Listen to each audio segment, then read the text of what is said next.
Lo and behold, here's their American Express Gold Card. American Express's powerful food card that gets you 4x on dining and groceries.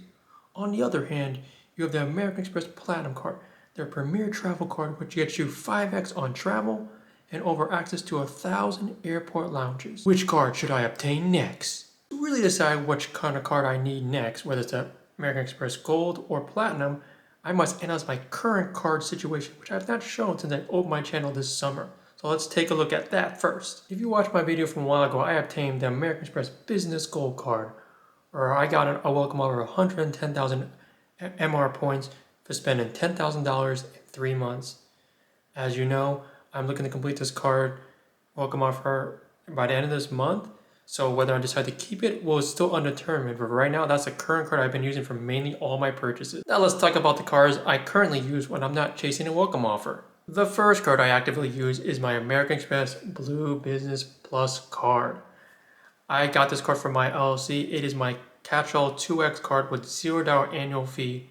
I also got a welcome offer of 15,000 MR points for a spend of $3,000 in 3 months. Pretty nice, I can say. As for great superpower of this card, it has access to American Express transfer partners, and I've been using this card to transfer my MR points to airline partners such as Virgin Atlantic and Air France. Not to mention redundancy, but I have another 2x card, and it's my Capital One Venture X card.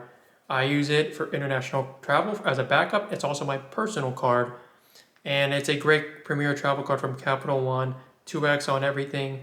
And if you saw, I made a video a while ago on whether I'm going to keep it after year 1. Well, that's still ongoing. But if I had to decide currently, I might be thinking of downgrading to the Capital One Quicksilver card. The Capital One Venture X card, as you know, gives you very good travel benefits and lounge access. The reality is I'm not sure if I want two 2x catch-all cards in my lineup, so especially with this card having a $395 annual fee. So we're in Q4 of this year, and guess what? I'm going to talk about my Chase Freedom Flex card. Chase Freedom Flex card.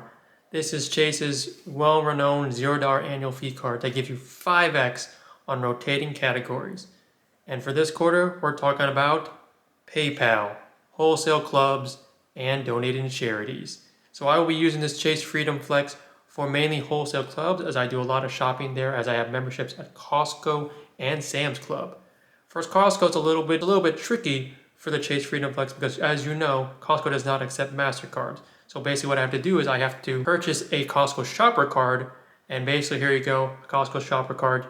You reload that with money basically, and then you use that card at in-warehouse purchases. The next card, I'm not gonna lie, I actually think I was canceling this card when the annual fee comes up, and that's the American Express Hilton Surpass card. I got it mainly for the sub, and also I want to get into the Hilton ecosystem of hotels because I need one for a lot of travel. And with the upcoming in 2024 changes for the Surpass card, it looks like it's going to be a keeper for me. And other than the elevated annual fee and some other stuff taking away Priority Pass, I felt one perk of that card that really makes me feel like keeping it is the 4x on online retail, which myself and my player 2 will use that to rebuild Hilton points for a lot of our travel next year.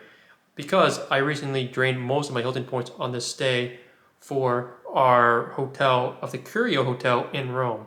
I'm really excited to try this out, and I'll let everyone know how it goes. Otherwise, this card will mainly be used for building my Hilton points for gas and groceries as the 6th multiplier when I'm not chasing a welcome offer. So we're on to the segment where cards I basically use periodically, and we'll start with my Bank of America Cash Rewards card, which basically I use on an occasional basis when I feel like I need some cash back for trips, or I just need money back. So the 3% multiplier on categories of your choice really helps out for a cashback setup, and it goes even higher if you have more money in the bank with Bank of America. Another card I was using a lot but before I got a house was the Build MasterCard, which I was using for a while for rent, and I got a house recently in the last year or so. It's kind of been used just really for rent day multiplier purchases.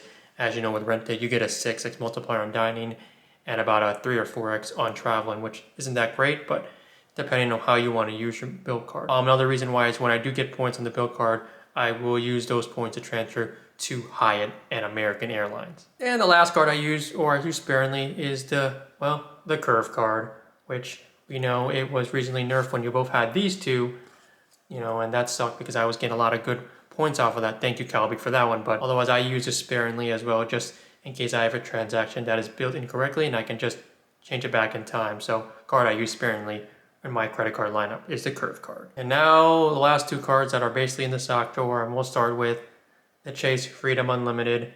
Yeah, I don't use it much. I really don't like the 1.5 catch-all. I know it has 3x and other stuff, but the fact that 1.5 doesn't really do me justice.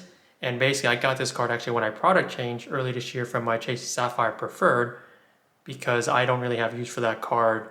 So I product changed it when I can get a sub or welcome offer anytime now, basically. And just to let you know, my player 2 has a Chase Sapphire Preferred, so I'm good in transferring Chase points as our strategy. Second card is stock drawer is the Barclays Red Aviator card. I literally just got this card for the $17,000 sub for making a minimum purchase. I think for this card I will definitely be canceling it probably, and I don't know if I have a reason to keep it unless they give me a retention offer, which they probably won't. So 2 cards in my stock drawer lineup. Now that we've talked about the cards that I do have and I don't use, let's decide whether the gold card or the platinum is right for me going forward. So let's start with, why should I get the American Express Gold card? Well, first reason is I've been targeted for a 90,000 MR point elevated offer. And let's be honest, that's the highest as I've seen in a while this year. And also I am in need of more currency to use for travel because I am team travel, at least for the next year. So building those MR points is very useful for me. Well, it's the powerful food card for American Express, and this is reason number 2. The 4x on dining groceries would really be helpful, and I do use a combination of food right now, whether it's a Chase cards and the Hilton cards, but 4x is very, very powerful indeed, and also some credits really help. So a good card to have for food and credits for American Express Gold card. And this is also kind of interesting here. The last reason is because of the new American Express welcome offer language. Basically means that they're kind of forcing me to get the gold card first and then the platinum, because if I get the platinum first, I can't get the gold card welcome offer. So another tempting offer to get the gold card first in general or before the platinum. So reasons why I should not get the American Express Gold card. Well, one, $250 annual fee is very kind of high still to me. There are credits that offset it, but I'm still paying out of my pocket. So even that use the credit, you're still not paying less. You're just using credits to offset it. And then number 2, well, let's talk about the fact that I'm also content, because of the annual fee, to use my Chase and Hilton cards to pay for grocery purchases. And also, I value Chase points pretty high on my list compared to American Express, just because of, I know, high and stuff like that. But like their ecosystem, I think is much better, and I actually like the travel part a little bit better as well. All right, let's move on why I should get the American Express Platinum card. Well, first reason is just like with the gold card, I've been targeted for a $150,000 offer. And that's, once again, one of their highest I've seen for the personal card, and I'd be dumb to miss it. Also, second reason is because, well, if I potentially downgrade my Capital One Venture X card, I am in need of a premium travel card. And, well, I can't get the reserve because I'm over Chase 524, and otherwise I can't really think of another travel card for the personal side to grab. And for that, Platinum is a great card, 5x travel card with over 1,000 lounges in airports, and you get Centurion Lounge, Priority Pass, so it's a no-brainer to tag this as my premier travel card going forward. Remember, airport lounges are important to me because when it comes to international travel, if you don't have business class flights, layovers are really long and you really could chow down and just relax in an airport lounge, especially in Asia or Europe. So reasons why I should not get the American Platinum card. Well, just with the gold card, that $695 annual fee is really big.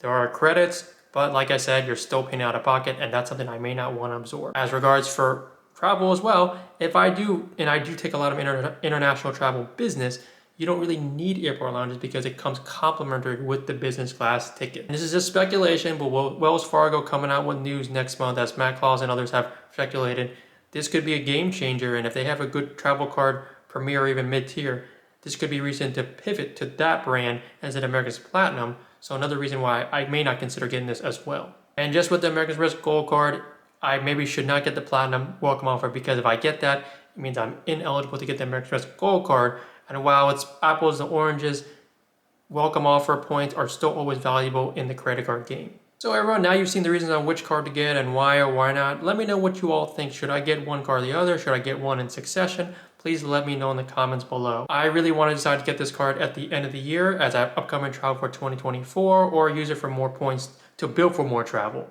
As for what I do think the Platinum is more a keeper card for me, because if I downgrade the Venture X, good travel card to have, Gold card is always good to have, even for grocery and dining. I don't mind that as well, but I don't think I want to keep both over 1 year, especially with the annual fee. I also think there's much better grocery dining cards that give you maybe same or less, very close multipliers, such as the Saver one or the City Premier. And I'd like to thank everyone for joining in and listening to my video on the American Express credit cards on what to decide. I appreciate everyone joining in and listening to my content, and I appreciate everyone joining my channel. Make sure to like, subscribe, and share this video going forward. As I say in all my videos, life is short, travel more, everyone. Here's a couple of clips from my recent Texas trip I took, some barbecue and some sightseeing. Otherwise, have a good day, everyone.